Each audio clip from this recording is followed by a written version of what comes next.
Hi,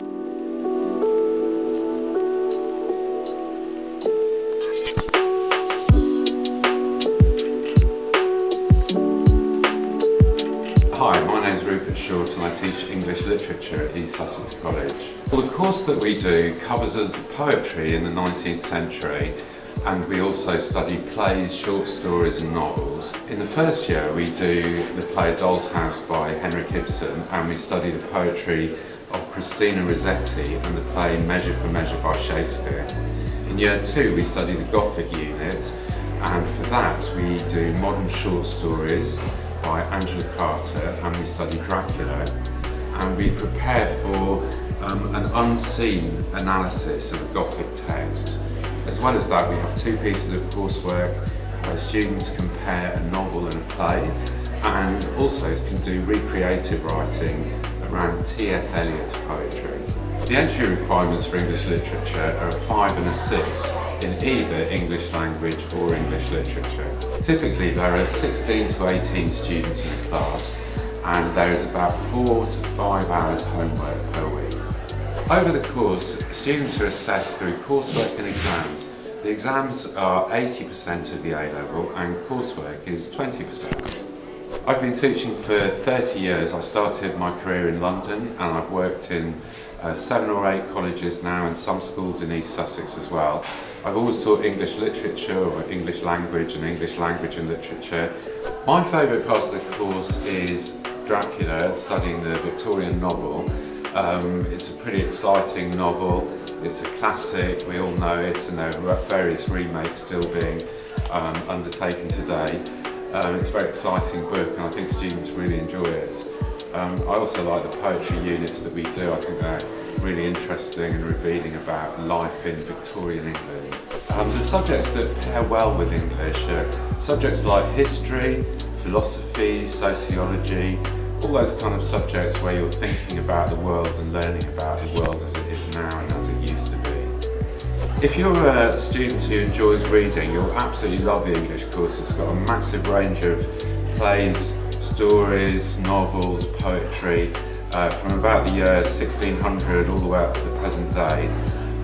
If you're somebody who likes learning about the world, you'll enjoy the course because it's an insight into how people live today and in the past. And I think if you're somebody who enjoys writing, you'll enjoy it as well, because we have creative units and there's a lot of essay writing and analysing texts and conveying your opinion about the text. After studying English, you can study English at university, obviously, and some of the careers that students go into are journalism, teaching, law, almost any of the arts subjects in fact. Universities really like English literature. It shows a student who's able to read and respond well to text and who has very good writing skills. It's an A-level that's generally accepted by all universities as part of any kind of arts-based course. In a normal year, we go on trips, and in previous years we visited theatre, we've been to London plenty of times, and we've been to visit at the first ever Gothic mansion in Twickenham called Strawberry Hill House. At the moment we're not going on trips, but we're hoping to resume those trips as soon as is possible.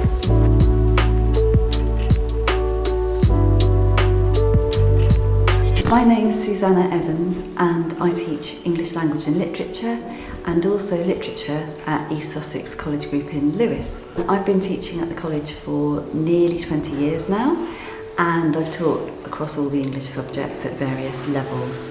But I love English language and literature. It's a joint course and it covers lots of different aspects of both language and literature, and it kind of mixes them up and blends them together in a way that means that you always have something to say using a language framework or using a literary framework about the texts that we look at. On the course, we look at a very broad range of texts. That's what distinguishes it perhaps from literature and language on its own, because we look at literary texts, we look at one novel and look at how narrative is made. At the moment that is The Great Gatsby, the great American novel.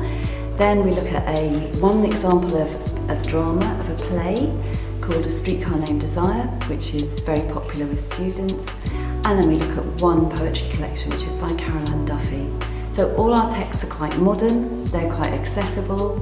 The other thing that really stands out about the course is that it's also got a focus on non-fiction. So we look at all types of non-fiction: journalistic writing, autobiography, letter writing, and various news reporting. So a huge variety of texts, some spoken, some written, and they range from things like Pepys's diary of the Great Fire of London from 1666, all the way up to a review of Beyonce and Jay-Z, and Russell Brand talking to a drugs committee, a committee on drugs from in the House of Commons. On this course, to do English language and literature, the joint course, we want you to have at least a 5 in English language, and I'd prefer it if you had, you must have at least a 5 in English literature as well. It would be great if you had a 6 in one or the other, because it suggests that you'll find the course that little bit easier. That said, it is an accessible course because of the modern texts we choose. It's a good choice for people who enjoy English, they like writing. It's also got creative writing on the course, but they're maybe not absolute specialists in English. It's a useful A-level to have to back up other A-levels. It works very, very well with a variety of subjects such as sociology, psychology, history. I've had students who've been very successful doing sciences and doing English language and literature alongside. So it's really, if you've got an interest in English, in any forms of English, in either literary fiction, fictional text, or in non-fiction.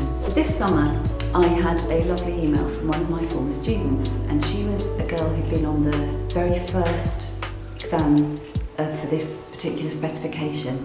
So she did it when nobody really knew about how the exam was going to go. She did get an A, and she then went on to the University of Exeter. And this summer she emailed me to say that she'd just been awarded a first. So she is a fantastic success. She used to come all the way from Brighton over to Lewes because she wanted to do her A-levels over here, and she did really well. On language and literature, like on all the English subjects, there's 20% coursework assessment, and then there are exams which total 5 hours. One of the good things about language and literature is that there are 3 exams, so they're relatively short in A-level terms. So there's one 1-hour exam and then 2 2-hour exams. The chance to do coursework appeals to lots of students because you will get lots of feedback, you will draft various versions of it, you're allowed to choose a book that you're actually interested in to write about. And then the second part of the coursework is journalistic writing, is non-fiction creative writing. I think the really good thing about the English language and literature course is that it's so broad. It covers a large amount of disciplines, a large amount of texts, and I feel that it's got enough variety to mean that you won't get bored. The thing that I think really sells the English language and literature course is the large variety on the course. There are lots of different types of texts, lots of different types of approaches. There is studying and analysing texts, of course, but there are a huge variety of those texts covering modern, a little bit of older stuff, but not very much, and fiction and non-fiction. And I think that there's always something for everybody on this course because of the breadth of the subject matter. In terms of trips and visits, once the world gets back to normal, we are committed to taking you on trips. We would really like to take you, as we have done in the past, to the British Library to look at how texts have changed over time, to look at Samuel Johnson's house. He's the man who wrote the first dictionary in the whole of English language. If any of the texts appear on stage nearby, we will definitely look to organise theatre trips, or possibly film trips. At college, if you're doing 3 A-levels, you will have 3 lessons per week in each of those subjects. So that makes 9 lessons per week, and then a tutorial session. In addition, on the timetable, you'll have some study periods where we expect you to make use of the facilities, the IT facilities and the library, to do your own independent study.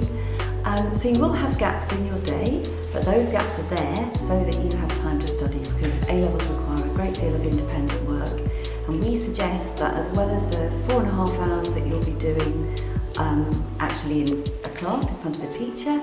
You will spend an equal amount of time working on your own independently or working with other people in the class on joint projects or helping each other with assignments and homework.